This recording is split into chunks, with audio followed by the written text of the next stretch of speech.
சண்டேக்கு மீன் வாங்கி சாப்பிடலாம் அப்படின்னு ஒரு பிளான் போட்டாச்சு. ஸோ மீன் வாங்கிறதுக்காக போகிறோம். வாங்க வீடியோக்குள்ளே போகலாம்.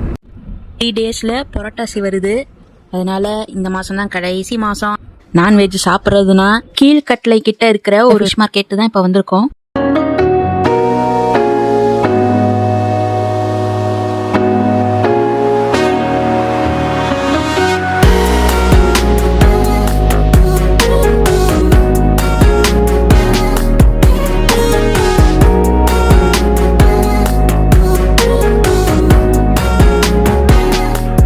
உங்களுக்கு பிடிச்ச மீன் எது அப்படிங்கிறத சொல்லுங்க.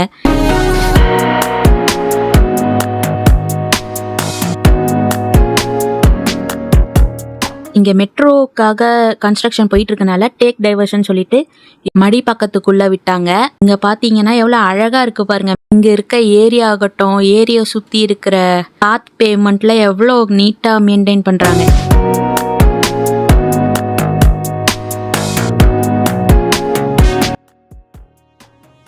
வீட்டுக்கு வந்தாச்சு.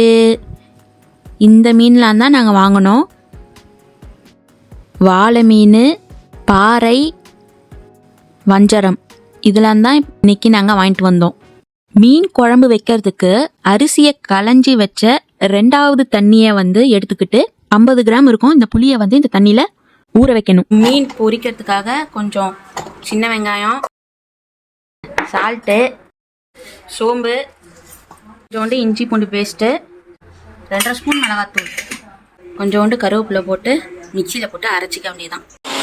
அரைச்ச சாந்து ரெடி ஆயிடுச்சு. உங்களுக்கு இந்த கன்சிஸ்டன்சி பத்தலைன்னா லைட்டாக கூட நீங்கள் தண்ணி ஊற்றிக்கலாம்.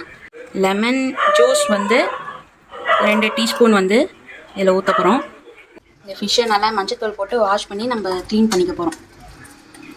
இப்போ எங்கள் அம்மா ஃபிஷ்ஷில் அந்த மசாலாவெல்லாம் கோட் பண்ணி வைக்கிறாங்க.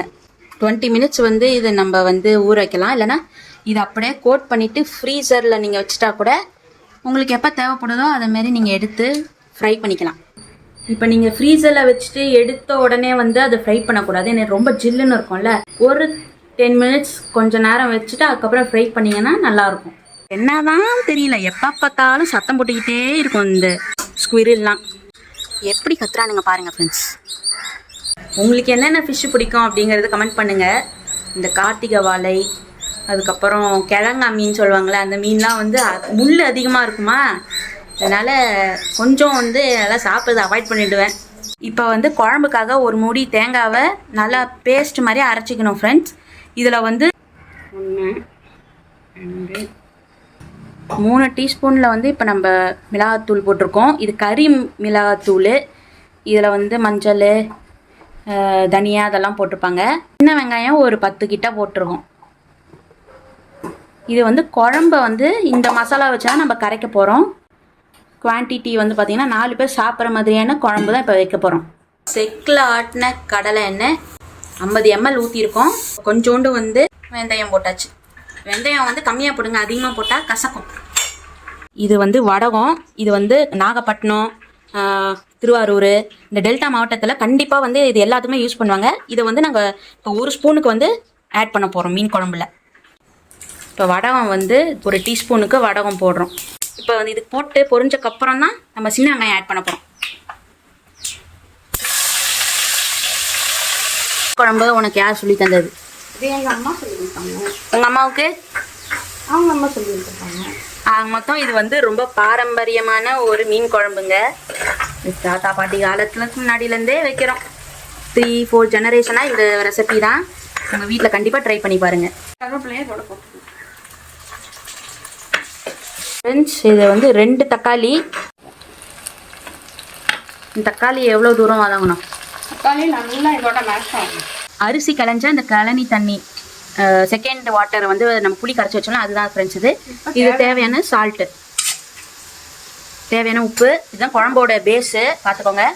அரிசி களைஞ்ச தண்ணியில் புளியை ஊற வச்சோம். அதை மேஷ் பண்ணி வடிகட்டியாச்சு. இப்போ மஞ்சத்தூள் 2 டீஸ்பூன் மஞ்சத்தூள். நெக்ஸ்ட்டு நம்ம மிக்சியில் அரைச்சி வச்ச அந்த பேஸ்ட்டு, தேங்காய், மிளகாய்த்தூள், வெங்காயம், சின்ன வெங்காயம் இதெல்லாம் போட்டு நம்ம அரைச்ச பேஸ்ட்டை இதில் சேர்த்து நல்லா கரைச்சிக்கணும் கையால். இதுதான் கிராமத்துலலாம் இப்படி தான் பண்ணுவாங்க. இப்போ வந்து இந்த குழம்போட பேஸை இப்போ நம்ம ஊற்றிக்கிறோம். இது இப்போ வந்து மூடிடணும் ஃப்ரெண்ட்ஸ். குழம்பு மூடிட்டு கொதிக்கணும், அதுக்கப்புறம் பார்க்கலாம். குழம்பு கொதிக்க ஆரம்பிச்சிட்டு ஃப்ரெண்ட்ஸ்.